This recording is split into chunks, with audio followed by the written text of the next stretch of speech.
Ladies and gentlemen, boys and girls, children of all ages, welcome to another hashtag WeAreMovieClub Saturday Hangout. I am Kamurai. And after that remarkably dramatic entrance, I'm going to lower the tone and introduce myself as Charlie M. Charlie sucking the energy out of everything he meets. Yeah, well, You're like you got a, to lower the tone a somehow, haven't what was it, Rogue? Yeah, it's like you're a less sexy version of Rogue. you? But We'll go with that. Saturdays when we get together for whatever reason it's Saturday now. But when we get together, we hang out and we talk about movies and stuff that we watched and possibly the pick of the week and what's going on with YouTube and media in general and everything except for porn, because even for me or my standards, people still find that to be an offensive topic. I would totally not mind actually talking about like adult movie news at some point, like if like we were actually tracking stuff. If you've got any, feel free. But no, I haven't had my fingers on the pulse at all. The closest thing to any of that I have, and I actually need to start looking at kink.com again. I guess it's a film studio, is in the San Francisco Armory. Right. So I'm making it a point when I go out to California to take a day and go up to San Francisco. Oh, Um, cool. so I mean, it's one of those industries of, I guess it's technically short film because they don't really do long film adult movies anymore because people don't have that attention span or endurance, one of the two. Um, where they get into things for like that for that, but like BDSM, the BDSM world is one of those places where like that sort of happens, and you do slightly longer video, but you don't do like theatrical stories like they used to do. They just do like super long sessions of stuff. It's like she's been whipping her ass back and forth for like 40 minutes. Jesus. Um, but no, King.com is just one of those famous companies where like most people who watch stuff like that, they can't tell you certain companies. They might be able to tell you a website, but they can't tell you the network behind it. Um, so like it's just one of the more notable ones that I've ever run across. Other than of course like Jenna Hayes, I know has her own thing going on now. Um, oh man, Jenna Jameson, like there's a couple Jennas that have their own networks going on, but there's well, it's a big deal that like there are pro women porn companies because a lot of the industry is looked down upon for degrading and exploiting women, and I'm not saying that doesn't happen, but not every you can't hold every company by that standard, by that assumption.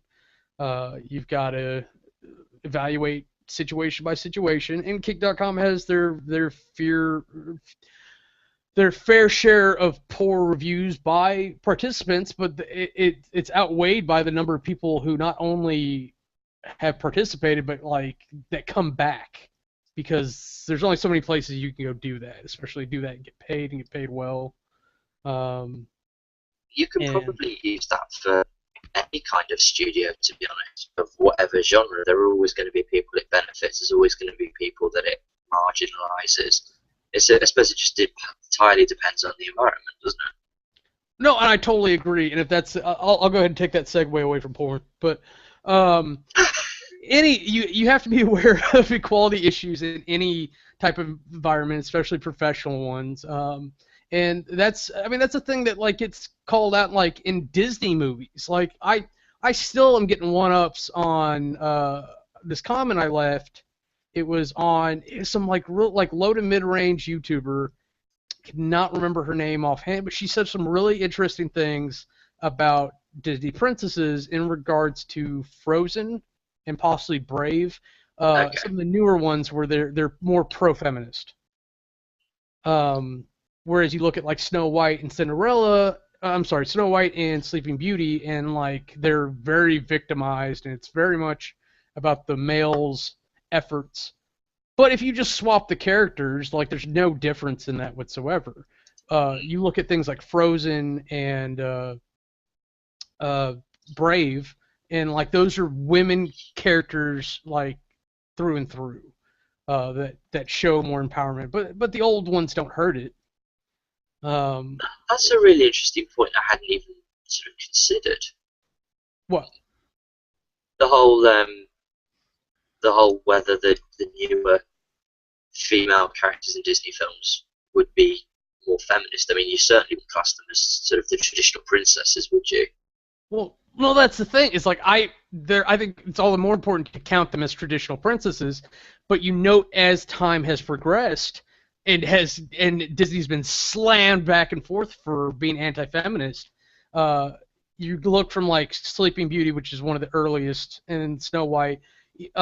Like they're very victimized, like women who just kind of wait to be saved.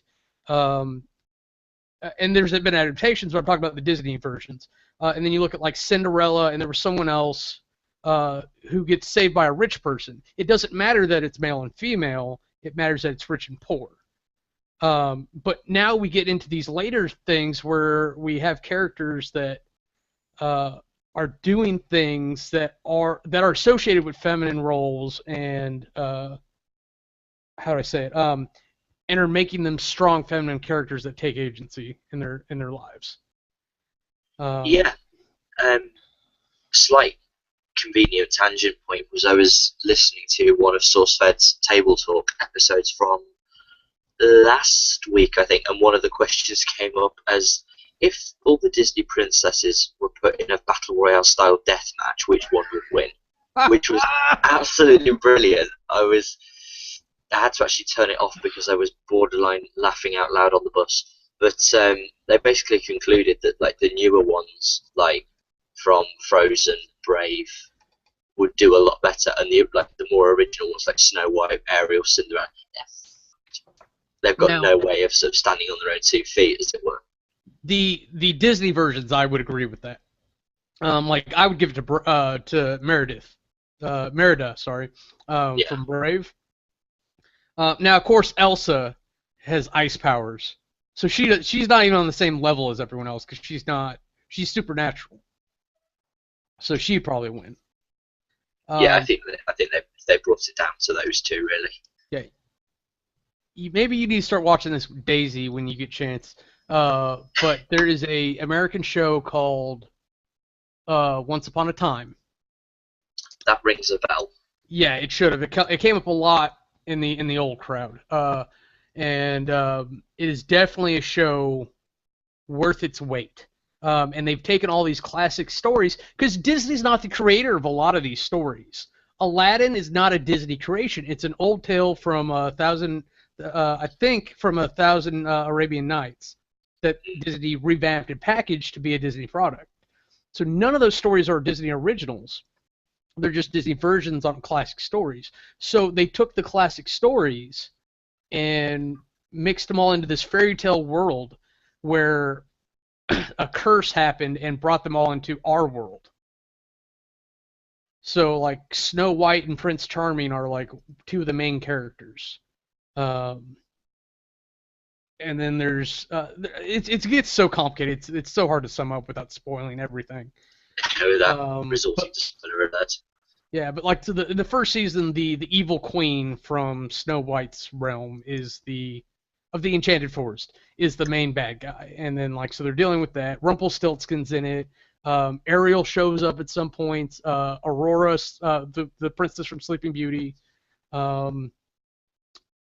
Now the Aladdin stuff doesn't show up because Agrabah is part of a different realm. It's so neat how they split it up. I'm really intrigued by this more than the show because we have our universe, right?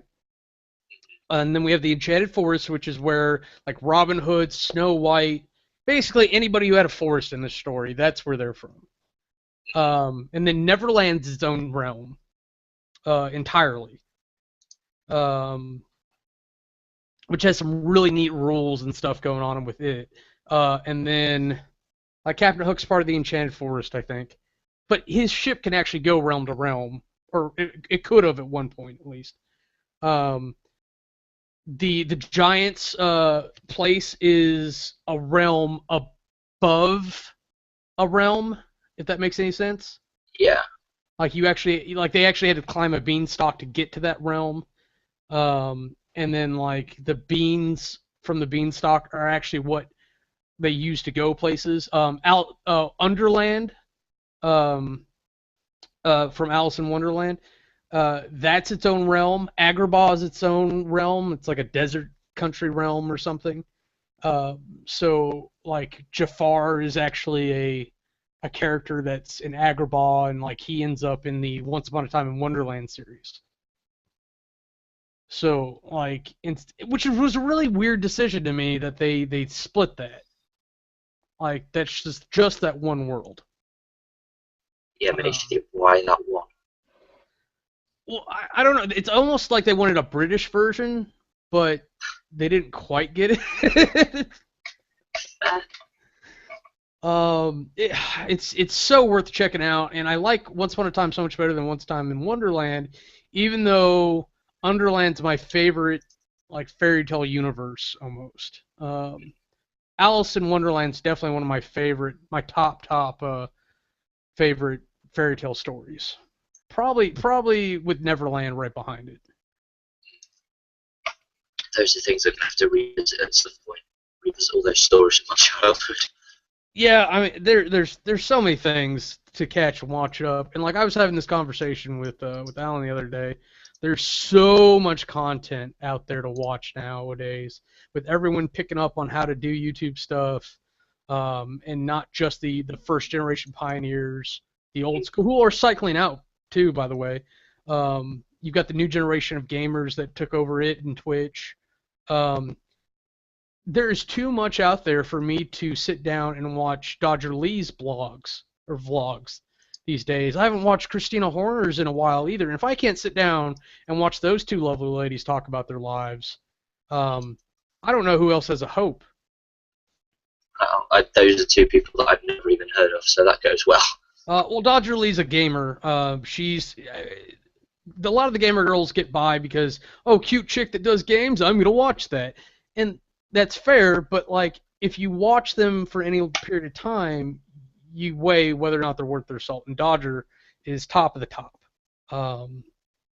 Heart all out there for her. Nika Harper's another one that's up there. And oh man, I'm watching like Hulu Plus and stuff, right? For shows. Like I've been watching Green Wings. I don't know if you know that one. Green Wings. Yeah, it's a British show. Green Wing. I told you about that a couple of weeks ago. That's why it's on my queue. Okay. I was like, are there only 20 British actors and actresses in the entire country? Because they're all in that show.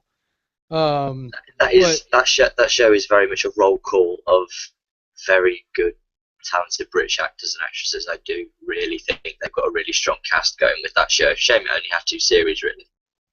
So I'm actually getting to the end of it. I'm in like halfway through the second series. Yeah, it ends on like I think like an hour and a half special, really. Well, and the blonde chick from Couplings is in there, and I didn't it's so hard to realize how hot she actually is next to Gina Bellman, in the Coupling. So okay, so I was talking about something else, and I'm starting to lose it. I can take you on a different tangent if you like. You can try. Let me see if I can remember what I was doing. I've just looked on the internet, and that Once Upon a Time, the 2 seasons of it are on US Netflix, so that's certainly something for me to watch. But something came up on my recommended thing on Netflix that you might know something about. It looks like a kind of crime, like one of these typical crime-solving things, but it's called Alphas. Alphas, yes. Watch Alphas. Yeah, it got recommended to me. It's like I recommend our best guess for you is like 4.7 out of 5. I recommend Alphas. You're just gonna be crushed because they never finished it. Oh, this is good. It's one of the shows that just stops. Yeah. They didn't get that chance to do the last episode. I wish they would let them like, hey, we're gonna cancel you. You need to do 1 episode to wrap everything up. So they at least do it properly instead of just a cliffhanger. What I was talking about was YouTube females. Yes, we were back to that, didn't we? Yeah. so like I was talking about Dodger Lee and like being a top gamer, worth their salt. But like I don't know how that led into Green Wings. I'll be honest. No, But I don't know either. uh, but my point was is that I've been listening to my podcast because I listen to stuff like at work. So I listen to like Rooster Teeth and Dodgers podcast for co-optional with Jesse Cox and Total Biscuit. Um, and I can't get myself to make time to do any of these let's plays. Though occasionally I'll pop in on one, see what it's about, and then I can't commit to watching more than like one at a time. So there's so much out there. I really wish I remembered what I was talking about before Green Wings came up.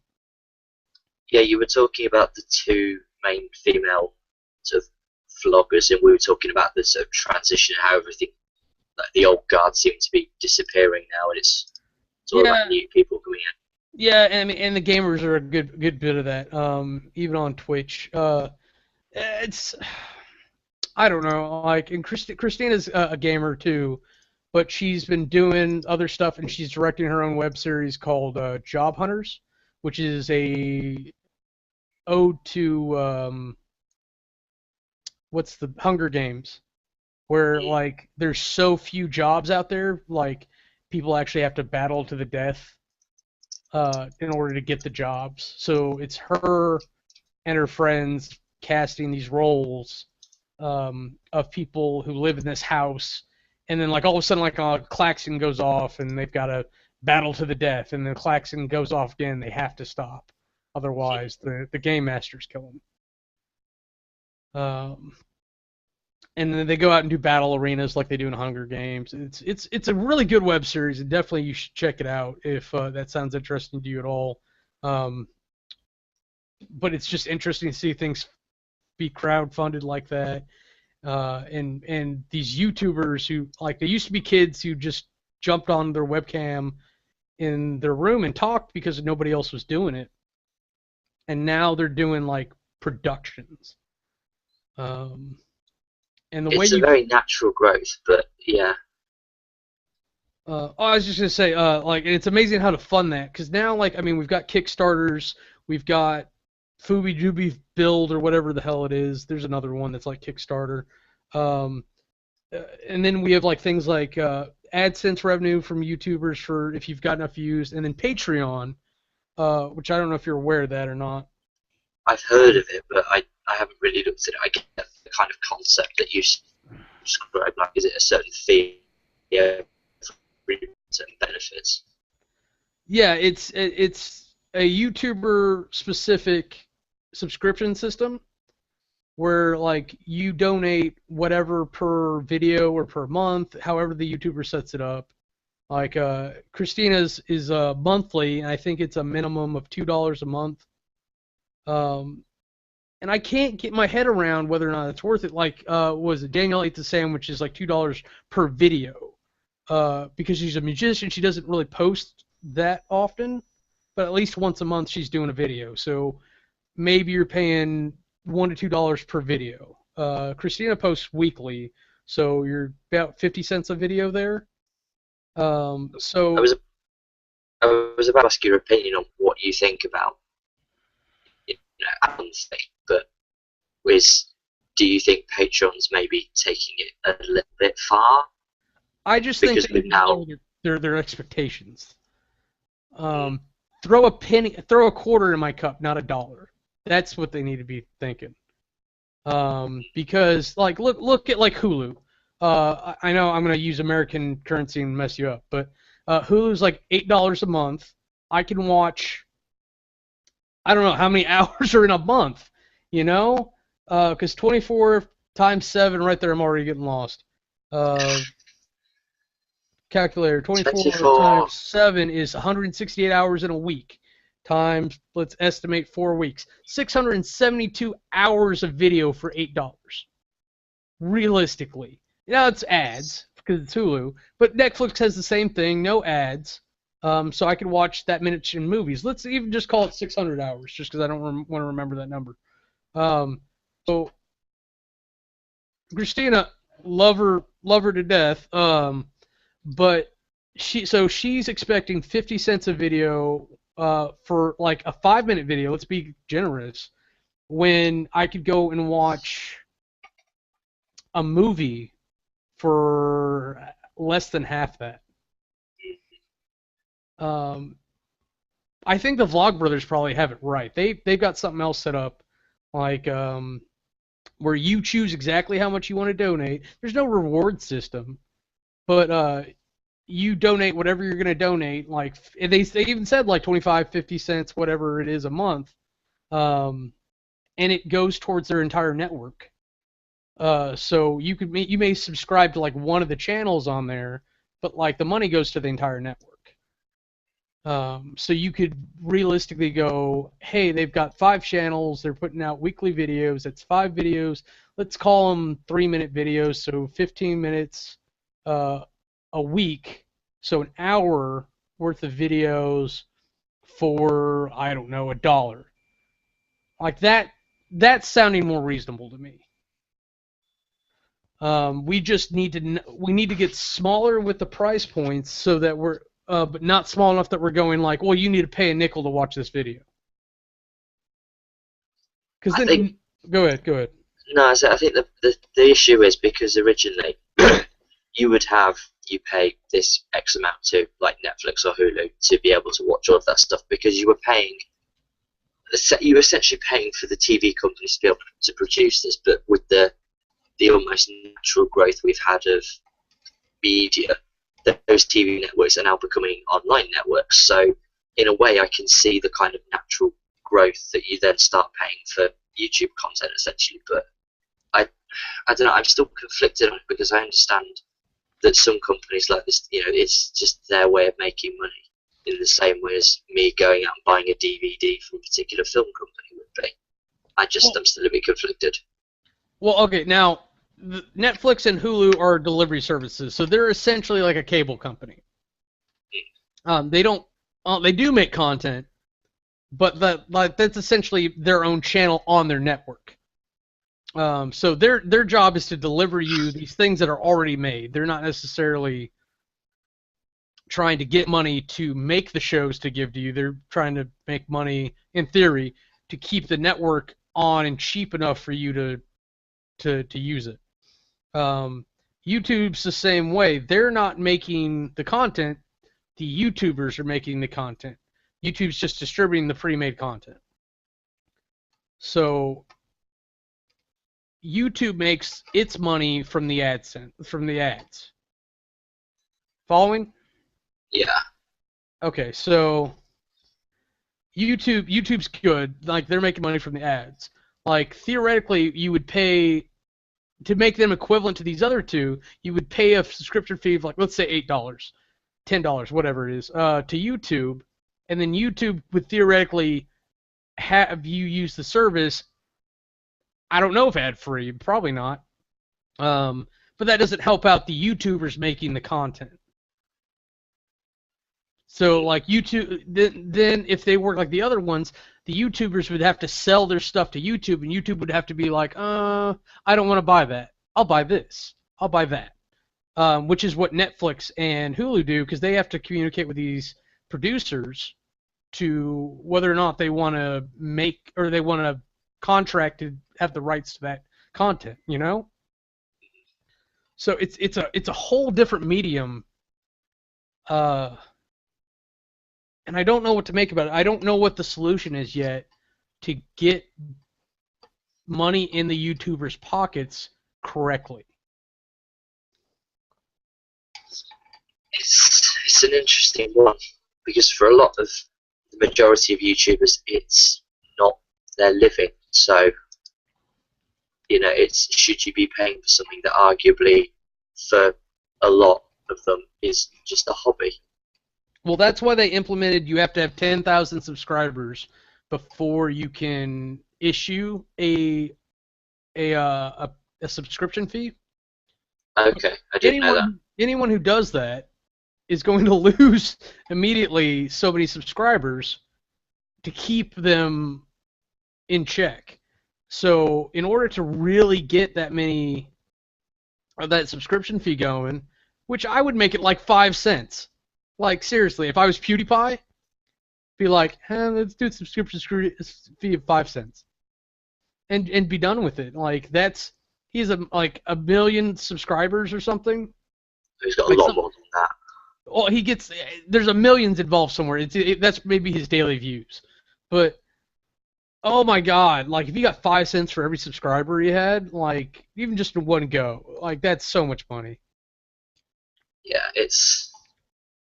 I said it's few and far between that are very lucky to have that number. Oh yeah, so you're right. The majority don't have the numbers to even sustain what we're talking about. They're better off doing it for free for the moment until they can build a big enough audience or going off AdSense. But like when we start looking at like mid-level to high-level, like I don't know, Christina, just because I guess she's in my head, who's probably more of a mid than a top these days, sadly enough. Um, uh, like it's beneficial for her to move away from AdSense and from whatever. And I'm not saying cut out YouTube, but she needs to be making the money for her work now and giving YouTube a little bit less, I would think. Because that's how it should be. It should be exponential percentage. Like you and I are bottom rung pieces of shit YouTubers. We have like, such a small audience, if any, at any given time. So like anything that we would make needs to come out of YouTube, and that actually makes sense that like, hey, we're like 80-20 with YouTube when we start making money. That would make sense to me. But as we gain a bigger audience and there's more money to be had, the percentage slides down so that you are making more of your maximum potential available, but YouTube is still making more money off you as you make more money. I think that sounds like the best solution for everybody. Yeah. But even then, that's still talking like AdSense. Yeah, I mean AdSense is fine. I understand. This was one thing I actually saw. It was from a gamer that I watch, and he puts adverts in his channel, which is absolutely fine. I've got no problem with that. But he said that due to things like AdBlock, he was making only literally about 30% of what he could in theory be making because people were turning AdBlock on. And then I thought about it, and it was like, well, you're the same age as me. You're doing this for a living, and if I can't be bothered to sit here for 30 seconds just so you can actually benefit from this, then I don't really deserve to watch it. So for people that I do know that are making this for a living, adverts are the way they do it, and that's completely fine. So they get that without having to resort to subscriptions. Okay. I think Patreon's a great way to, to get around that. Like, yeah, it cuts out YouTube, but it would technically let you do it for free, or not monetize your videos with YouTube, so you don't have to put ads in. Technically, YouTube's making minimal amount of money off it, but they're not making money like they would have. You're not making money through YouTube, but if people were actually supporting you on Patreon, that's the way to maximize your profits from your work. I suppose so, yeah. But it's such a I want to say it's such a risk. I suppose it is because you're banking on people wanting to spend, even though it's only a couple of dollars a month. It's still, over the course of a year, that still adds up to a decent amount of money from one person. Yeah, and I mean, it just comes down to whether people are willing to pay. Because a lot of people watch YouTube because it's free. They're kids or they're teenagers or they're people who aren't making a lot of money, if any. So they're able to do it for free. They theoretically watch these ads or whatever, and it lets the richer people go ahead and pay for it for them. Which, like, you could have all kinds of philosophies about, but the point is that available money goes to lesser or people who have less, that are actually making a product. And I think that's the bottom line. So it doesn't really matter how it's happening, as long as we can, if we find a way to make it better, we have the opportunity to do that. I think I'm done with my soapbox. So how did we get onto this tangent again? I was talking about YouTubers. That was it. Yeah, but that's relevant to this sort of thing. Yeah, like we can talk about movies and bullshit and whatever, but like YouTube and media in general, web series, serialized content, whatever you want to call it, I think it's important. It's important to pay attention to it. Definitely is. I mean, I don't actually have a license for TV at the moment because I don't want to pay 150 quid for something that I'm not going to use a huge amount when I've got YouTube there for free. I've got YouTube up at the moment, and on my watch later list I have 475 things to watch. That will keep me going for days. I have a Netflix subscription with about 45 things on that to watch. That will keep me going for days. Why should I pay for a TV license when I don't need it? And if there's anything on TV I want to watch, I can just catch it on a delayed broadcast. Yeah, you pay what, £5 for Netflix there? 6. Oh, really? Wow. Yeah, they pushed it up a little bit, cheeky buggers, but £6 a month. If I watch one film a month, that's about the same as I'd pay if I went to a shop and bought it on DVD. Or rented. Yeah, I don't know if they still do that, but yeah, that's good. I think that's totally worth it. I think between Netflix and YouTube these days, you're good. You want to watch TV shows, because not everybody does. Hulu's actually a really good way to do it, or at least watch what's available. Even if you just were going to go to their individual websites, like I'm going to say CBS. I don't know if you can actually get CBS shows through Hulu, because I typically watch them on CBS.com. But like Big Bang Theory comes out weekly, so I've been going to CBS.com to watch that. But if you don't have that availability, you don't want to do that, you want it all in one place so you can organize it, whatever. Not that Hulu's great for that. But you can get on Hulu and watch like New Girls. New Girls, a Fox show, and you watch that on there. But they only have whatever's available on the website. So it's not like right now I went to go catch up on some shows that I had missed out on. I was like, oh, I'll just watch whatever the current season is. No, because they show you like the first episode and then the 9th. What? So it's like, nah, I'll wait till it comes out on Netflix and I'll watch it there. Because apparently you guys don't want my time spent on your website. That's a bit strange. We've got over here, the two ones I use most are BBC has like an on-demand service called iPlayer, which is really good. And the other one I really use is Channel 4, because they have like documentaries, a lot of American comedy and stuff. So those are great because they've got catch-up. And then you've got Netflix. We don't get Hulu, as far as I'm aware. Sky, who is one of the major TV sort of cable providers, they have their own on-demand stuff. And there's another one as well called Blinkbox, which actually gets movies a bit quicker. I mean, I looked on there the other day, and there's Frozen on there, and that's not on Netflix. The Secret Life of Walter Mitty's on there, and it's not on Netflix. So Netflix actually is quite far down the queue when it comes to new releases in the UK. That's interesting. It's very, very different dynamic than here. But definitely check out Frozen when you get a chance. It's definitely worth the watch. I've heard 1,000,001 people say that. I will get to it eventually. I say if you watch it with Daisy, then you won't have to struggle through the beginning part so much. Okay. Like I almost left the theater. It was that bad, and I was like, I'm just gonna bear through it and listen to this shitty song. And then once we got through like whatever her name, I can't even remember her name. The younger sister's songs, and we actually get Elsa into the picture. That's where it really gets good. It's totally worth the wait. I think looking on Amazon, a movie comes out over here on DVD just after my birthday. Do you get Amazon Prime up there? I was about to say yes. You can get Amazon Prime over here. I don't think it's as good as over in the States, but no, definitely get that over here.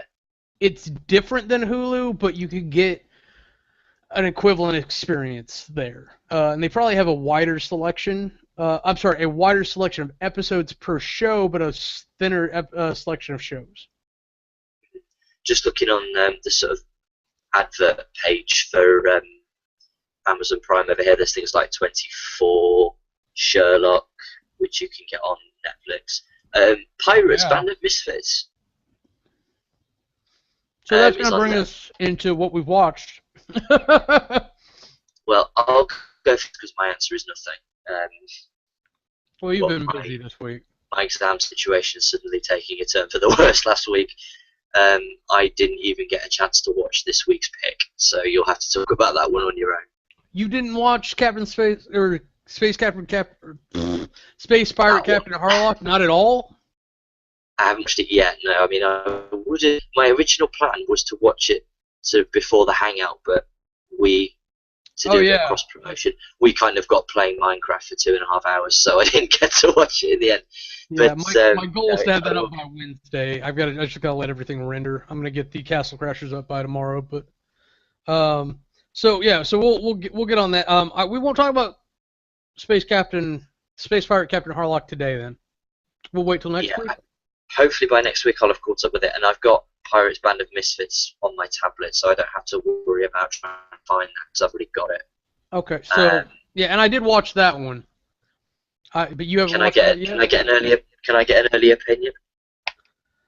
Fuck you! That's my early opinion. One of the reasons I picked it was because it's made by Aardman Productions, who produce Wallace and Gromit, which is one of the kind of cornerstones of British television culture. I noticed that I actually like Wallace and Gromit, and I like how they do the people.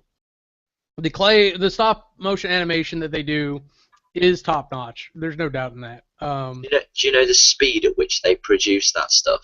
No, I don't. I don't at all. I think, and I'm going to check this because I don't want to sound like too much of an idiot, but I think it's something like for an hour of work they produce about 15 seconds of content. Sounds right. That's the sort of level of detail it goes to, which is why all the Wallace and Gromit shorts were only about 10 minutes. They were never very long. It's crazy how long it takes to do stop animation. It's not worth it.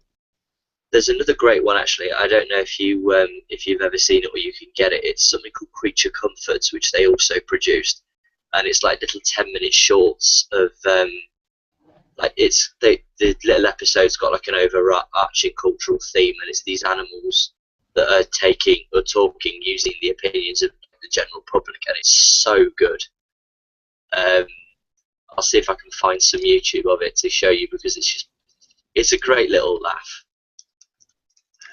Creature Comforts? Yeah.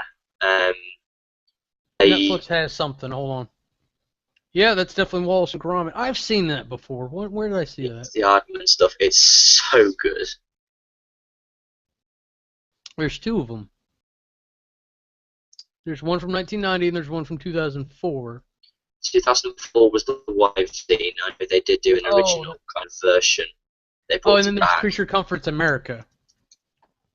Yeah, if you can get, I think the 2004 one is, well, I would say it was the better one, but it's so good. The 1991 was a movie, and then they did the series in 2004. It looks like. Yeah, that's the one.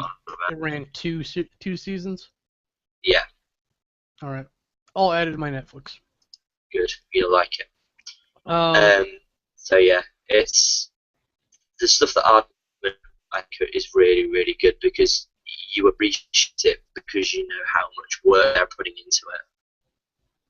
Definitely. The Wallace and Gromit film was years in production because they wanted to make sure it was absolutely perfect and the amount they had to do for it. Yeah, I don't know if you ever caught it, but if you're going to go back and watch any of the old WeAreMovieClub stuff, check out Ray's pick, Mary and Max. Okay. So good. I think it took almost a decade in production because it was one guy doing all of it. Okay. And such a good job. I still like arguing with myself whether or not it was a happy or sad ending, but it's totally worth the watch. I'm glad the guy put the time in. Totally not worth his time to do it because it's just not like I love Nightmare Before Christmas, one of my top 6 movies guaranteed, but not worth the time to that you have to spend to do all that detail, and oh my god, I just hope the people who worked on these stop animation movies, they made money hand over fist.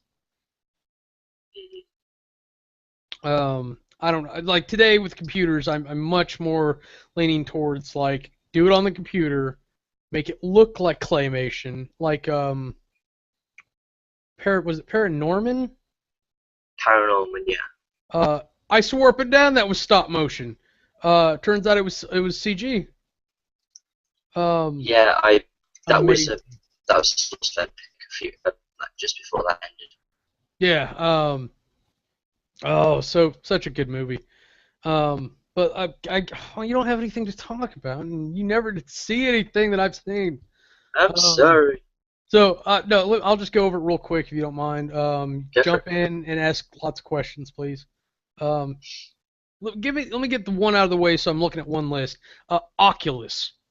Um, I heard little things about this movie here and there. It's like, oh, it's a new horror movie. I'm like, okay, I tend to like those type of movies. Let's check it out. And it turned out that the chick from Battlestar, who that was a crazy one, Katie Sackhoff was in it. No, yeah, her and Karen Gilliam. So I'm like immediately, I'm like, oh yeah, those are two lovely ladies I can check out while I'm watching the movie. So if nothing else, like I'll have them, right? It didn't even matter. It was them. They added to the movie. Don't get me wrong. The only two things I know about that film is that Karen Gillan was in it, and I'm more than happy to watch a film with Karen Gillan in it, and that WWE Studios had a part in that. Oh, I didn't realize that part. Yeah, they were partly behind that. They've got some deal with Lionsgate going at the moment. Oh, okay, that makes sense. They did a bang up job. It's such a crazy movie. The whole premise is that there is a mirror that has something going on with it because you never really find out. Or do you? No. But it affects people. Like she sets cameras up all around it. So like they actually watch footage of themselves doing things they don't remember doing while they were having a conversation, so that when they walk back into the room, like the room's completely rearranged. Okay. Like things like that. And the whole movie's like that. So you're constantly questioning what's real, what's not. Are they really where they're showing us, or are they somewhere else? And then sometimes they show us like, oh, he's really here, but she's there. Are they next to each other? Oh, we don't know. And it's all to just mess with you because you have no idea what's really going on. Because even if they show you what's real, the question is what's real? What's real? And maybe I'm just going too far into it, but great movie. I was really excited to go through that one. Yeah, I'm gonna catch that at some point. I can't remember the last time I went to the cinema actually. Yeah, and oh man, Katie Sackhoff does crazy so well. I don't know if you can go back and watch Battlestar, what she does with Starbuck. Oh man, she she really starts to look unhinged at certain points. But I guess we'll continue. I guess I got in a kick of like murdery, scary things. Because, and I don't know if these are all last week. Some of these might have been the week before because no one else was here with me. Yeah, actually, let me interrupt on that one. I did watch through the stuff you did, and thank you for covering for me. No worries. You did a really good job carrying that on your own. I can ramble. It's just a matter of whether or not it's entertaining. But yeah, so Urban Legends Bloody Mary. I watched that at some point because I like the Urban Legend series. I actually like it more than Scream. Because I like the idea of like kind of taking like old stories and doing movies that involve them but aren't necessarily just about them.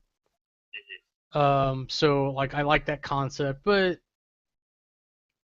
I don't know. It wasn't like the traditional Bloody Mary. It was like a girl named Mary who got in a real unfortunate situation and actually ended up like locked in a trunk to die. Right. And no one ever found the body. So like she kind of haunted the place, and then whenever like the kids who tortured her or messed with her or whatever, like whenever they had kids, like she came back and started going after their kids. So that was kind of interesting. But I still don't know what to think of this next movie. A Fantastic Fear of Everything. It's got Simon Pegg. Yes. Actually, yeah, He's that does ring a bell. Say again? I think that does ring a bell now. Yes. Yeah. And like I've heard Steven say many a time, and I pretty much agree with him. Simon Pegg can do no wrong, but that doesn't mean that just because it's not wrong that it's good. Like a lot of people like Burke and Hare. Maybe I didn't get it. Maybe I just didn't think it was funny. But um, Burke and Hare was a loosely historically based thing, so it might just be that certainly over here the historical context actually means something, whereas I'm not sure it would for someone over in the States. yeah, I'm sure like if like I tried to show you a Native American movie, you'd be like, "Fuck, am I watching this?" Possibly, yeah. Everyone's in loincloths. No. But he's basically a writer who starts losing his mind because he starts investigating into like serial killers, and he gets really immersive in his imagination. And then so not only does he become like super paranoid about a bunch of stuff, but he's afraid of laundromats because he was abandoned in one as a child. So like he ends up with this big interview he has to go through, and like he just happens to have no clean clothes. Uh, Conveniently. so he doesn't have a washer dryer because it's England, I guess. I don't know. Um, I don't know, but carry on. We'll go with that. I have no idea for the reasoning behind it, but so he goes out or he goes through a bunch of stuff trying to like hand wash and dry his clothes in the oven, and he ends up taking like a suit's worth of clothes to a laundrette, um, and he gets it mostly washed. But at some point, he managed to like super glue a knife to his hand, As you do. um, and you know that is in England. Um, Yeah, we're always doing that. well, I meant knives. Like you're not supposed to walk around with a blade like that, like a Yeah, big we're ass always trying to. carving knife. Yeah, we're all trying to become Wolverine. But so like he's got like some superficial damage to him at this point, like so everyone's kind of looking at him crazy. Then all of a sudden he's got a knife, so like the bobbies get called in. He gets arrested, and then they try to leave to go handle something else, and he falls out the back of the police van. Mm. Um, so like it all comes down to like or the last half of the movie or whatever comes down to him being tied up with this chick he was interested in some basement because the serial killer got a hold of him. So they're all talking about how to do it, and it wraps up with something about him being inspired for a story that he didn't want to write. That wasn't the serial killer thing. Yeah. So it's a very weird movie. Um, and I don't know why I went on about it that much, but I just think it really felt like they were pushing the bounds of like what can we get Simon Pegg to do and still be entertaining. Well, he's had such a wide range of stuff that he's done. I mean, he did Yeah. jokey things like Shaun of the Dead and Hot Fuzz. He's done like drama acting roles. He was in the first of the rebooted Doctor Who series. He's been in. He's in one of the Star Trek films as well. Yeah. He's So, a really talented actor. He's got a wide range. oh, definitely. I think there's even a couple movies where he does like an American accent for a good bit, and Yeah. it's like wow. Let's see, I've got four more movies. I'll try to touch on very quickly and move away from them. Frozen Ground was really good. It was another kidnapped serial killer movie. It's Nick Cage and who's this other guy? I can never remember. his bloody name. But it's the same guy from 1408. Or is it John Cusack? Um, so like Nick Cage is like an FBI detective or whatever, trying to hunt down this serial killer that's kidnapping these girls. I don't know if they're all prostitutes or not, but they all fit like some description, and he's trying to track them down. He's got one that survived, and so it's all about tracking down John Cusack's character to make him reveal who he is or whatever. And I think it's actually based. Yeah, it's based on a real story. That doesn't mean that it is a real story, but and the only reason I watched this, I'm sorry, go ahead. No, so just have to say that. So carry on. I was just I need to stop and let you actually respond instead of having you step on me. But the next one I watched is Apartment 1303, which I think they made it and named it because of 1408. Because 1408 was a John Cusack movie where he was a paranormal investigator investigating a haunted hotel room, which immediately has me intrigued. But if you watch the trailer, it's one of those things that just makes me go, yes, please, subscribe. So this is a haunted apartment where, like, some chick's killing people who move in. That's the premise, anyways. So, like, they've got to figure out what actually happened with her and why it's happening, and apparently one of the comments here, I didn't even realize this before, is a remake of a Japanese horror movie, which actually makes sense why it's how it is. Japanese horror is always very distinctive. Yeah, Japanese horror is super distinctive. I agree. What was it? The Grudge. You know what? Actually, that would actually make sense if that's what they were mentioning here, is that it was a sort of a remake of The Grudge. Let's see. Frozen Ground. Get that out of the way. 1303. The Caller. Oh man, this movie had me all torn up. Because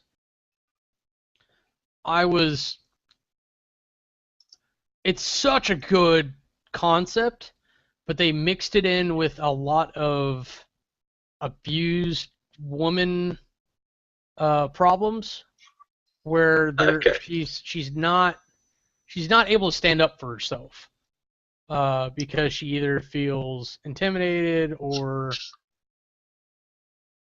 like unsafe in the scenario, which should never happen. But she's got an abusive husband. She ends up, in the beginning of the movie, she's divorcing him. She's got a restraining order that she doesn't enforce. Like, there's either other people telling me, like, should we call the cops? You want me to? I'll handle them. How about that? Instead of you getting near or closer to him. And there's just repeatedly, like, she doesn't do anything, because that's what a battered woman would do. So it's super realistic, but man, that just depressing. Because the real premise to it is that she gets phone calls from the past. Okay. So it's like that Lake House movie with Sandra Bullock and Keanu Reeves or whatever, where they can send letters in the mailbox. Sorry, say again? I said no, it doesn't bring it back with Karen. Yeah, so it's kind of like that, except it's a horror movie. So it turns out that the woman that's calling her from the past is not a good person, but she's in an abusive relationship. So she tells her exactly what she would want to hear. It's like, you've got to get out of there, you've got to tell him what's what, and you've got to do this and this. Everything she wants to do. So the lady in the past kills her husband or her boyfriend and hides his body. So that's why she can do that. So, like, every time she starts changing the past through these phone calls, her timeline shifts. But she can remember both or I don't know if it's both timelines or the previous timeline. So, like, all of a sudden, like, her pantry wall's bricked up. When it wasn't before. People start disappearing because she's killing them in the past. like she chops off her finger and sends it to her in a jar. Just crazy shit. So it's such a cool concept and such a cool villain. I don't want to spoil any more than that because those are like real basic things that like happen. Um, but definitely worth the watch. You got to struggle through all that bullshit of watching her try to deal with not being not Sounds self-sufficient. very That's wrong. emotion. Sounds Yeah, very emotionally charged, that film. yeah. And if you're watching this, you're watching me recommend you watch this, and you are a woman who's been through an abusive relationship, physically and particularly, watch with care. Turn it off as soon as any trigger you start feeling bad. Don't force yourself to watch that. Um, Man, okay, just talking Is that about it. is that us getting serious? Yeah, that's that. Yeah, so we need to like tell a dick joke here eventually, but um, okay, so the the last one was one I watched before, but I didn't realize I watched it before until like halfway through the movie. Because I was like, there's something with the basement, and that you learn that pretty quick. The Pact. Um, there's two sisters. Their mom dies. The responsible one goes back first and is like, "You need to come to mom's funeral." Blah blah blah. And the younger sister's like, "Fuck you! I'm not coming." And then she comes anyways. Um, Right. but by the time she gets there, her sister's disappeared. So the whole time she's trying to find her sister. I think her friend comes over with her daughter, and then her friend disappears. So she ends up getting the daughter out of the house, and doing this paranormal investigation to the house. So it's really kind of like that. The thing I don't want to super spoil it, but it gets pretty intense at times, and they really do a good job with the supernatural stuff without the supernatural stuff being the basis for the movie. Did that That sound sounds it okay? sounds good, yeah. Did it sound contradictory? What I No, just said? no, but then again, some can completely contradict themselves on work out. Okay. I just You've sold it to me. Let's put it that way. Yeah, put it in your spank bank. Um, see, dick joke. We're back on track. So that catches up what I've watched in the past couple weeks. Um, A but couple of like weeks I would said, have talked mostly. in it last week. Sorry, go ahead. I say there's a film that I watched a couple of weeks ago that I would have talked about last week had I Oh been here. yeah, do it. I watched The Incredible Hulk. Yes. I So carried on my Marvel adventure. yeah. So how many have you watched so far before you get into it? I've only done those for the moment because of everything that's just happened. But no, Iron Man 1 I've watched and watched, and the rest of Phase 1 is on Netflix, nice of them, so I will get to those in due course. But Okay. the general consensus I got from people that I've seen, well, that I know that have watched The Incredible Hulk as well, they kind of rained on it a bit, but I thought it was quite good. Well, I mean, it's not as good as Iron Man, but I still think it was a very watchable film. I'm torn. I'm torn. I really am because I like it for different reasons than I like Iron Man. Um, Okay, do go. the problem, like, I'm not a big Tony Stark fan. I hate Tony Stark, honestly. But like Iron Man, I can kind of get behind at times, but he's still a dick. Um, I just don't like the character. Bruce Banner, I can get behind a lot. But when he becomes the Hulk, he becomes a problem more often than not. So he's really this thing that like it's like, well, how do we get rid of him? And the comics explore that option a couple different ways. Um, However, the movie in particular, let's stick to the movie for now.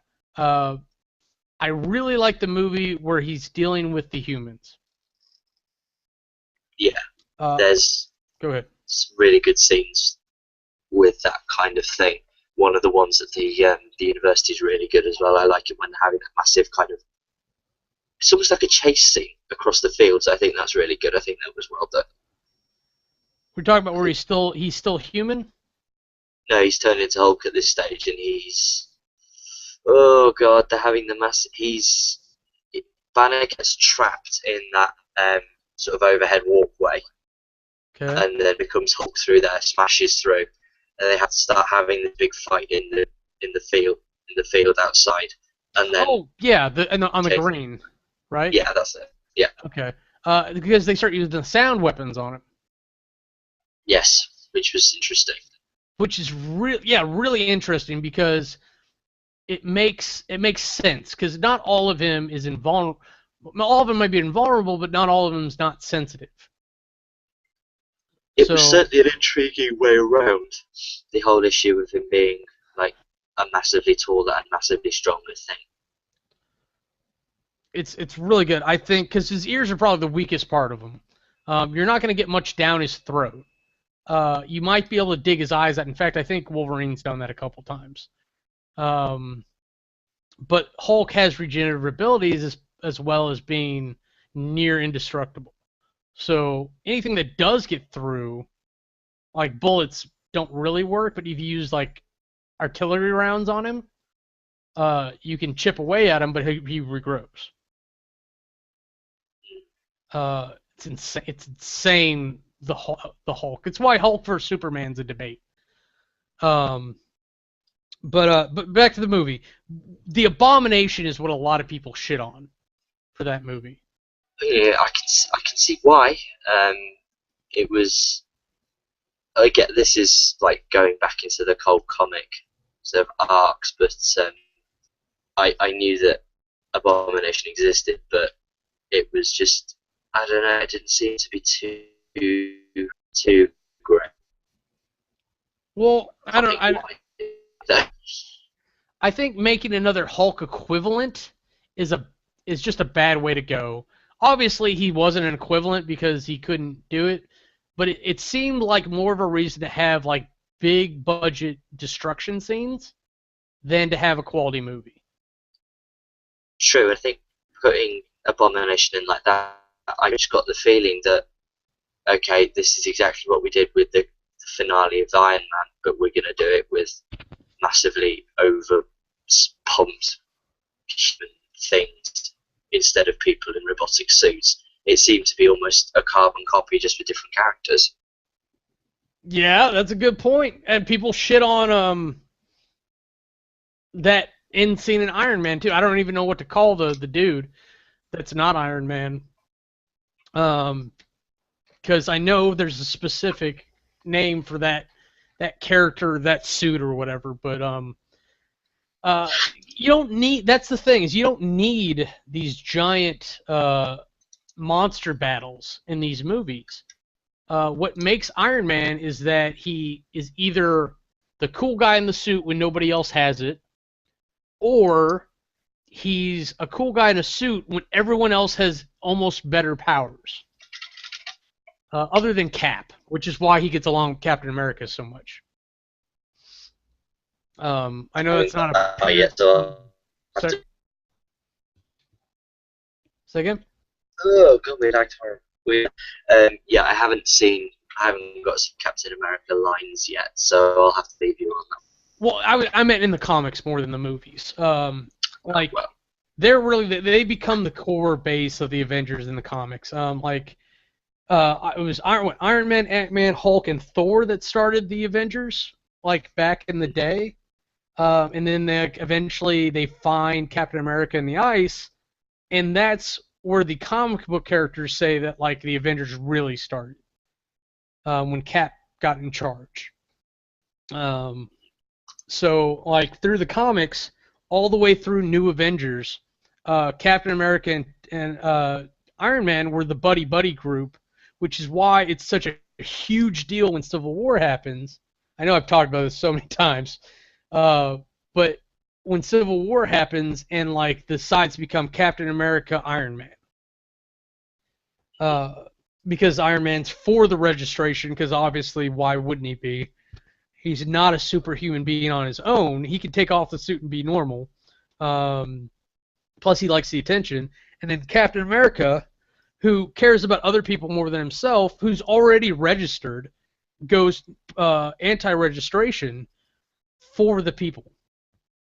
There's kind of a weird Republican-Democrat thing there going there, but the point is that it splits the Marvel superheroes. And my point was that they get along really well because out of all the superheroes, Captain America has the least amount of powers. Would you agree? Yeah, I remember having, from what I know, not from what I've seen, but I always was of the understanding that Captain America was always, well, not the weakest one of the Avengers, but certainly the one with the least power. Yes. Just used it very well. Yeah, because it's amazing why, I don't know why they put it in there because it works, but like probably about half of mutants and superheroes have some kind of regeneration ability where they heal faster than normal. They've got some kind of super strength and durability, which you would think it makes them really boring, but it makes them fairly interesting because like that's all Cap's got. Like he's got that baseline thing that all these other superheroes have, and then he's just got like good sensibilities, let's say. Yeah, that's about as good as it gets. Yeah. So he's the one that keeps everyone grounded. Like, oh, you haven't seen the Avengers yet? No. Crap. Yeah. Okay, there's a scene in the Avengers where he proves it. Hands down. I suppose being the grounded one helps in its own way. I mean, it's just another character dynamic that works in the whole scene, doesn't it? Yeah, because you got to think you're not just the guy with the superpowers. It's not just the guy in the suit. It's not just the guy with the hammer. It's not just the guy with the bow. There's personalities associated with these guys, and there's a whole dynamic of characters that exceeds the powers. Definitely. And Hulk actually is probably that's more true than anybody else, because he has the least control of that personality. One question I did have, sort of, for someone that's seen this further than me, how does the Hulk character change at all? Because I know the actor changed, didn't it? Edward Norton didn't come back to do the Avengers. Does it change much in any way? No offense to Edward Norton, because he's an amazing actor. And maybe, I don't know if I like Mark Ruffalo better. I really don't. But Mark Ruffalo does a better Hulk. Okay. He does a better Bruce Banner, because once they become Hulk, they're Hulk. They're not the actor anymore. There's really no connection to Mark Ruffalo once he hulks out. But I like his Bruce Banner a little bit better. Okay. Edward Norton did an amazing job. When I saw his version, I was like, oh, I can't believe somebody did it this well. And then Mark Ruffalo comes along, and he's a little bit more likable, I think, with it. Because Edward Norton plays kind of a nervous Bruce Banner. Yeah, I got that. And by the time Banner is in the Avengers, where Mark Ruffalo shows up, he's more confident about what's happening. His attitude has changed entirely. Because you saw the movie, a lot of it is him being afraid to change. What's going to happen if he comes out again? Yeah. But enough years goes by between that movie and the Avengers where he even says it at one point. It's like he's talked to it. He understands it a little better. He knows what'll set it off and what he has to do to keep that from happening. Most of the time. Well, that's how the original sort of Hulk film ends. I remember that scene where he's meditating and the little graphic comes up, it's like days since incident 31. You see him open his eyes go green, and that flicks back to 0 again. So you see by the end of the film, that was a great bit to end the film on. I did enjoy that, but you could see how that control has now developed, because at the start of the film, bloody hell, he was scared of that. He was scared of himself.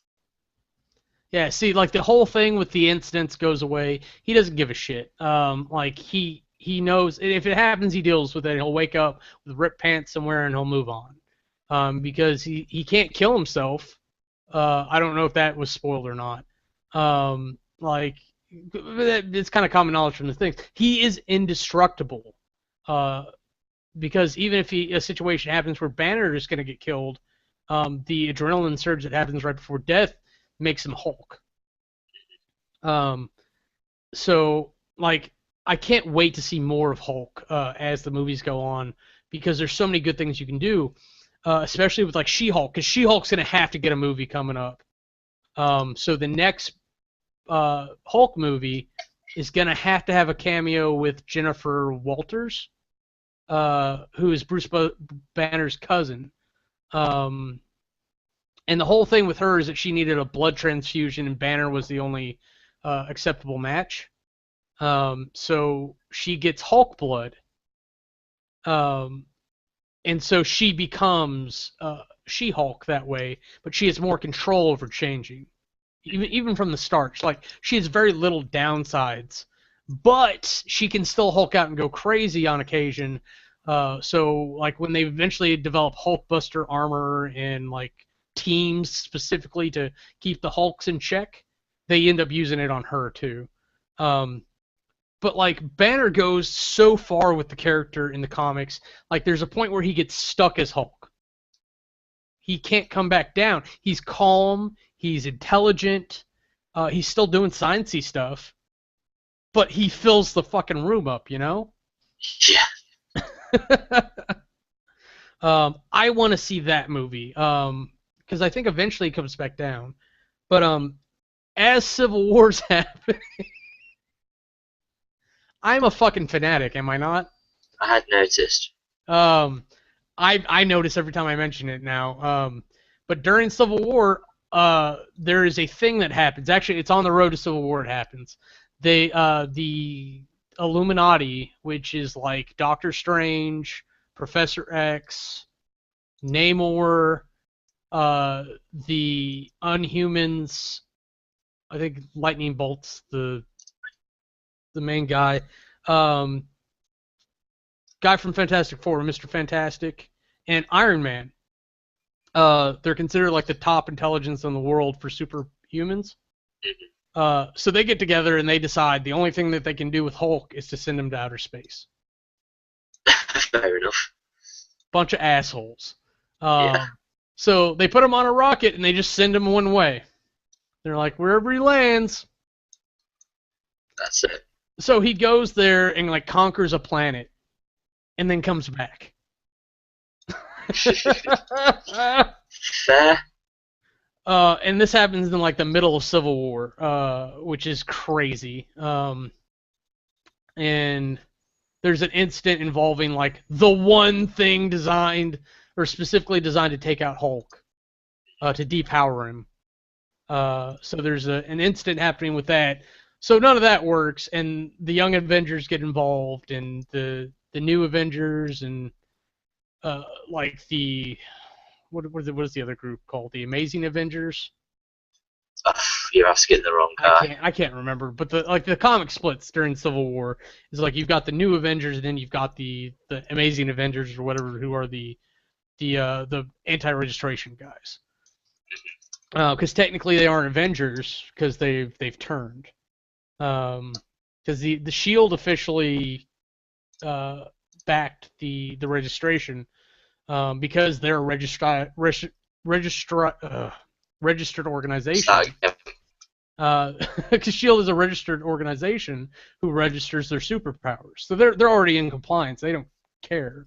But it's just one mess after the other, and I love because Marvel does it better than anybody else. How mixed up all these different factions, not even just individual superheroes, like groups of superheroes get mixed together in this craziness, and it comes out really good. Um, Outside of Gotham, I've never seen DC do it very well. But we're dealing with characters I don't give a shit about, so that might be a problem. I just don't. DC does not get me jazzed up. Like, Flash is okay. He's pretty funny most of the time. Superman's boring. Um, I'm kind of sold on Green Arrow finally. I like Gotham. Um, who else is in there? Wonder Woman's a good female character, and I love if you love her, but a lot of times she comes out anti-male, which Right. is a character trait. I totally get that. But sometimes it feels like feminazi or femme supremacist, and I feel like I'm getting yelled at, and like I should feel bad about myself. So it doesn't make for a great read all the time, or watch or whatever. The cartoons are probably she's a little softer. Okay. Um, Martian Manhunter's good, I guess. He's kind of hard to relate to, but um, I don't know. And I've never been a fan of Green Lantern. It's not a bad character, but There's always been I don't know, certainly over here a bit of a stigma that Green Lantern doesn't really do anything, or can't really do anything in comparison to the others. yeah, like defeated by the color yellow. Oh my god. That's Oh. good. My whole point and reason I don't like Superman, and DC does a lot of this. They put their heroes in situations where they just kind of overpower the situation. I'm not saying there aren't things that they do that's clever with it, but what my experience is that, like Superman, it's like, just throw Superman at it, problem solved. Where you got guys like Lex Luthor, I'm more interested in Lex Luthor than Superman when it comes down to it, because like Lex Luthor is a regular guy with a rock that can take out Superman. I'm for that. Brainiac is an interesting villain, I guess, but he's on the same wavelength as Lex Luthor. He's just a smart guy. And then you've got guys like Darkseid that they created on the rare side of DC that like, oh, can Superman actually defeat him? Because Darkseid's just as powerful as Superman. In fact, I think that's who killed Superman, if I remember right. Like the couple times he's died. God damn it. Way to go, story apps. Yeah, comics get tiresome when you look at it on a large scale, because it's like, well, how many times has that guy died? Why has he come back so many times? It's even harder for someone that's not into it. It's like, right, where do I start? Should I have to go back right to the very beginning? Yeah, and see, and like, look, like you, if I was like you should read Batman, I can't even send you back to the original like detective comics or whatever, because eventually you get to this point where it's like this Batman and that Batman, and there's like 4 different storylines going on at once, and you can't identify canon. You have in that pile of 6 that I showed you that randomly appeared after I bought shit. I have Batman Confidential and Batman Odyssey. Neither of those mean anything to me, and I have no idea where they fit into a storyline. Because as far as I'm aware, comics do not follow a storyline because every author decides they want to do something different. See, and that's where you're missing out, like, because there are, I say smaller, but they're probably grander in reality. Storylines that are so worth your time to experience. Like I would definitely, like, if we lived in the same state or country or whatever, I would probably ship you my trade paperbacks for what I have of like Civil War, and like that would be a fucking treat and a half for you, I'm sure. But like The Walking Dead, like that trade paperback series, fantastic. Oh, but like I don't know, they seem to edge stuff out, and like there's so many comics at this point. It's like you've got just loads of scripts if you just take the comics and do them as movies. But none of the movies want to do that because they want to make movies and not comics, or comics as movies. Yeah, that was one question I had actually, was how the movies fit into the sort of general comic arcs, or whether they just don't. Fair enough. If you want an honest answer, they don't. Because they redid Iron Man's origin. Because he didn't make that suit in 1999. Well, no, it was like 2002 or something, right? It was after 9/11. He didn't make it then. Like originally, he made it back in the 70s. Like now, we can really make Iron Man suits. It's not as fantastical. No, that's scary, but yes, you're right. So like in the 70s when like he made this suit, it was just crazy. I don't know. But so they don't really fit. They've been adapted. They got a later start, a later origin storyline. So there's that. Thor maybe not. He just came to our world later. That makes sense. But they tried to mimic a lot of things that have happened, and they try to condense a lot of the events that happen in the comics into this universe, even if we don't touch on them. The problem is, up to this point, they either edited or they added to, but they haven't removed anything. Now, partly because of this stupid pissing battle between Fox and Marvel Studios over Quicksilver. Gonna ruin the movies. We've hit a thing where they actually changed the origin of Quicksilver and Scarlet Witch. So Fox hopefully will give us the Brotherhood movie that we need, and they'll just line it up so that they look similar enough to things so that the Avengers can pick it up properly. Or, I don't fucking know. Because the Avengers screwed it up because they changed their origins because they're no longer mutants. It was very, very important that they be mutants, and not science experiments. Because that's, I don't know if you're I don't know how familiar you are. Not very. So treat me like an idiot. No, there are different types of superheroes. There are street level superheroes who may or may not have any powers, but they pretty much just run up and down the block and fight like muggers and shit, right? Daredevil, Luke Cage, Iron Fist, he's a martial arts guy. Then you have like mutants. They're born a certain way. They can't do anything about it. So they've got to do whatever they got to do to adapt to the world, and that's kind of the X-Men universe, or franchise at this point. Then you have science experiments, people who like fell into vats of goo, or like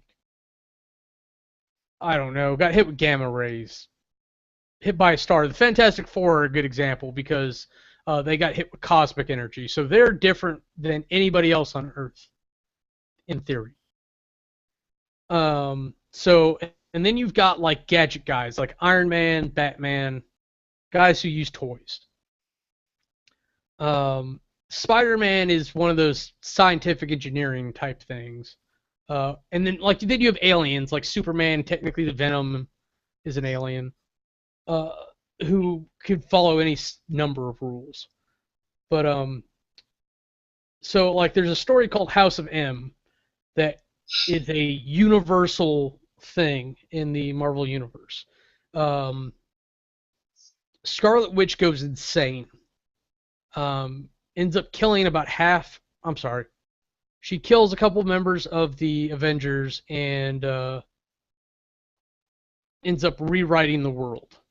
So the Avengers go away. And then she decides no more mutants, so she takes away everybody's mutant powers. Uh, I take that back.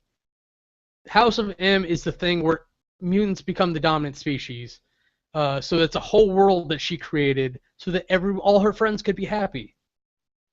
And then That's nice. like who was it? Wolverine. A couple of people who weren't mutants ended up like retaining their memories or something. Um, so like they go around and they start waking other people up, and like they manage to work their way to the Scarlet Witch. And Scarlet Witch goes, okay, well, if no one can be happy, then there can't be any more mutants. And she rewrites the world again. Because that's what Scarlet Witch's power is she alters reality. Nice. So just think of like what a good movie that she could have all on her own, let alone Yeah, that could work actually. because like what they did with Phoenix in the X-Men movies, like that's not saying that like they shouldn't have done that with Phoenix, but that's kind of what Scarlet Witch could have done too. Like in the Brotherhood movie that's to come, because they damn well better do it, where Scarlet Witch is a key player as Magneto's daughter.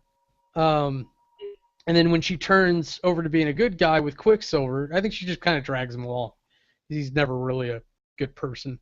They go and become Avengers to try to kind of like atone for their sins, sort of. But Scarlet Witch is always kind of crazy. So, but like, oh my God! So that Brotherhood movie could lead up to House of M, and then they do that. um, or they go to the Brotherhood movie. They go to like her being an Avenger for a movie or two. Maybe even give her own movie. In between that, oh my gosh, it could be so good. Where they go through House of M, or she kills the Avengers, or she tries to kill the Avengers. They go through House of M. That would be a whole movie on its own. And then they go back to where she's kind of disappeared herself, and we start New Avengers and lead up to Civil War. We're gonna have to rename this We Are Marvel Club. Yeah, okay, I need to stop. I'm sorry.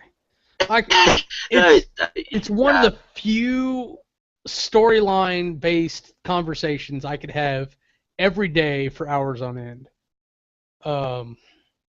It's just so good. It's so complicated without being convoluted. yeah, that's one thing I'd agree with. If you know anything about me, I like games. And my favorite games are epic level games where you have like 1,000 pieces on the board, because it becomes proportional and appropriate to have it be that complex. Because like if we're looking at the Marvel Universe as a game board, you throw it on the game board, you have all these superhero characters on there. You're not dealing with these 5 guys in a squad of 1,000 or an army of 1,000. You're dealing with 25-man squads. So you have 100 pieces, let's say. So you've all got to work them in with each other to try to make everything work. As long as you're concentrating on that level, on the low level as well as the high level, it all makes sense, and that's beautiful to see that shit to me.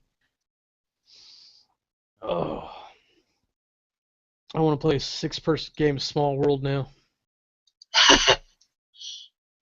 Double map.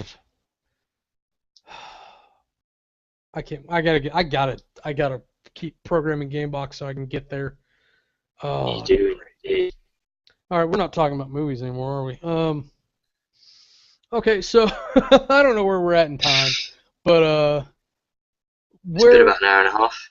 Oh yeah, we're good. Anything upcoming, Charlie? Projects other than your test?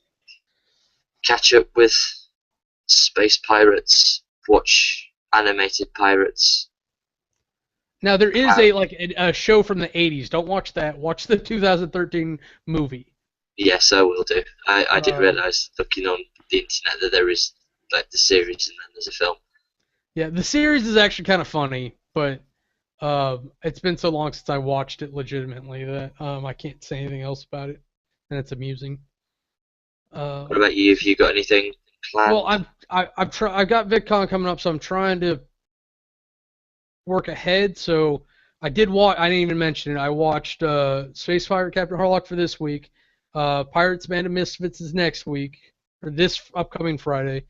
You had picked a couple things ahead of time, so I got Expatriate watched, and I'm gonna rewatch Surrogates, so I'm fresh. Hopefully I'll film all that this weekend, and then I'll edit as I can coming up, because I've still gotta watch Red versus Blue coming up, for that.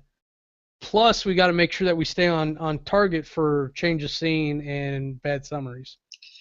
Yeah, that's the point because I'm doing Bad Summers this week, aren't I? You are doing bad summaries this week. I'm doing bad summaries next week for Pirates, and then you are doing for the foreseeable future the bad summaries for the Red versus Blue stuff. Yay!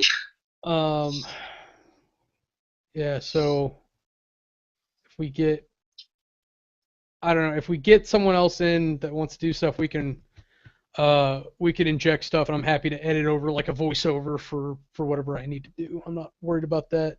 But fortunately, like the thing, we don't talk about like upcoming or previous stuff for change of scene or bad summaries, so I can go ahead and record that. What I do need from you, I don't know if I should mention this on air or not, is I need your audio tracks for your bad summaries for when I'm not going to be here.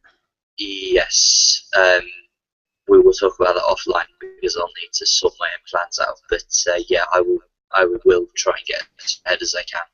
Yeah, well, you've got to watch the shit first, so don't stress about it, you know. True, but I could prioritize. I could prioritize. But it's not Do, so do, bad, and maybe I don't know. I could probably remote back to my system here and do it from there. there's no need for that. We'll get But we'll get we'll get sorted. that'd be so funny. For me, no, I gotta watch that stuff. I get to enjoy watching out the rest of Blood Gulch. I've got to figure out what to do with Out of Mind though.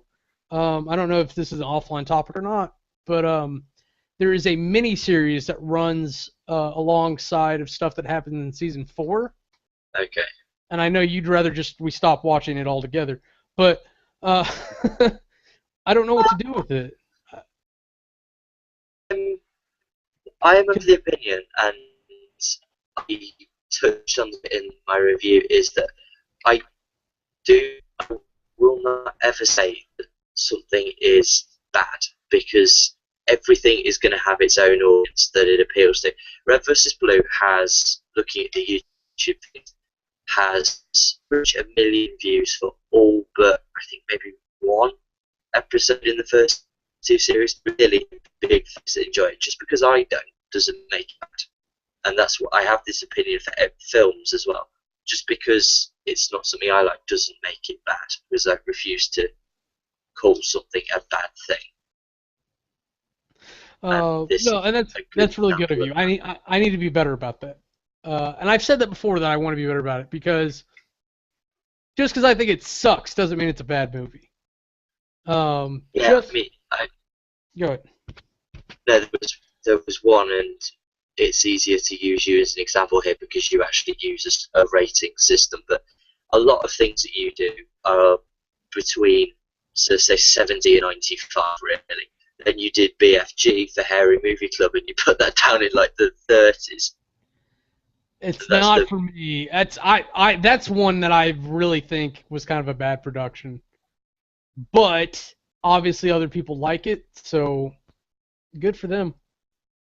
I think that's a good example of context because that was a late 80s thing that was done purely for TV. So Yeah, and it's very British. that's true. Yeah, So I'm not very British. So I had noticed. it it happens. Just not everything's for everyone, and I totally respect that. Enjoy what you enjoy. Don't ever let some asshole on the internet or whatever like enjoy your shit less. Even if we can't agree what it is, like, cause you keep calling Minecraft a game, and then I twitch. Because it's not. I enjoy the shit out. I love Minecraft. It's like playing Legos. There's not a game you play with Legos. Legos is a toy. It's not a game itself. Minecraft is a toy, a software toy, if you will, but it's a toy nonetheless. And the game you play is the game you decide to play with it. Like you can play survival, you can play creative, where you just build shit, or you can set it up to do a million different things. It's whatever you want it to be, which is one of the things that makes it so great. Exactly. And Lego is still a big thing in my life, even though I don't spend a huge amount of money on it. I still very, very much enjoy it. Yeah, and you know what? I had an ex, and like it was the first. Her kid was the first kid I ever like thought of as my kid. And so I gave her all my Legos from when I was a kid, or all my Lego. Um, and like there was a moment where like I kind of regretted it. I was like, I really wish I'd saved that for when I had my kids, so like I could grow up or I could play with them when they're growing up. Um, and I think back on it, and and I don't regret it anymore. I really hope she still enjoys them to this day, but uh, I wouldn't be surprised if her mom just threw them out too. I think I've got still a massive bag to go from when I was a kid. I need to find that and dig that out. It's a great toy. It's probably one of the best toys ever. Even if I don't really like the sets that are out today. Some of the sets are really good, and then others are just ones that I really would not ever buy. Let's go ahead and wrap this up. We're talking about Lego. We can talk about that off air. All right, so this has been Saturday. We talk about movies, Lego Club. Thanks so much for watching. Charlie, go ahead and sign off. I'm sorry. That's fine. Thank you for watching. We've actually been as high as 2 viewers tonight, so we're getting there slowly. But if you want to check out anything that I do, I have had a week of very little, but somehow my view count has still been creeping up. So thank you for people that have been actually looking at my stuff, even though there's nothing there. I will be back next week. My review is being tweaked. The format is tweaked ever so slightly, so hopefully I've really annoyed at it. Seems like my standard has slipped recently, so I'm getting back into it properly now. My exams are coming to an end, so hopefully the first new thing you'll see is Space Pirate Captain Harlock, which I'm going to do early next week, so that'll be up soon. June's going to be fun because I'm going away for a little bit and then Cam's away for a little bit, so June is going to be a bit of an interesting month for all of us, but you will see some stuff there from me. I will get back into the swing of things. You can find that at youtube.com/notebook40. My Twitter is at TheHBM as well, and I think I go by that on a couple of others as well, so just give me a search if you ever need me. All right, and I'm Kamurai. You can yell at me on the Twitters at Kamurai25. You can find my movie review stuff over on Jam and Toast 528. It's right now. It's really just kind of We Are Movie Club stuff because I'm not only preparing for June, being away in June, July, and it's kind of unfortunate timing with some other projects that I'm trying to get off the ground, and hopefully they'll go good. Charlie's actually joined me over on Gaming Division a little bit, doing some gameplay stuff, and it's Gaming Division 528 on YouTube. And hopefully I can get some more like how to play card games and how to play board game stuff, because that's what I really planned for that channel from the beginning, and do it cooperatively. But I've got another one filmed. I just haven't broken it up and edited, so I need to get on that. But all this other stuff's now creeping up on me. So thanks for watching. If you want to join in on movie reviews, get on the cast, whatever, do a movie review with hashtag WeAreMovieClub. Just put that in the title somewhere along with one of our picks. Start talking about movies, and hit us up, yell at us on the Twitter at WeAreMovieClub. Let us know that you want to be involved, and we will get you mixed in here. Trust me, Yeah, we you'll will be get you welcome. involved. All right, bye everybody. Bye bye.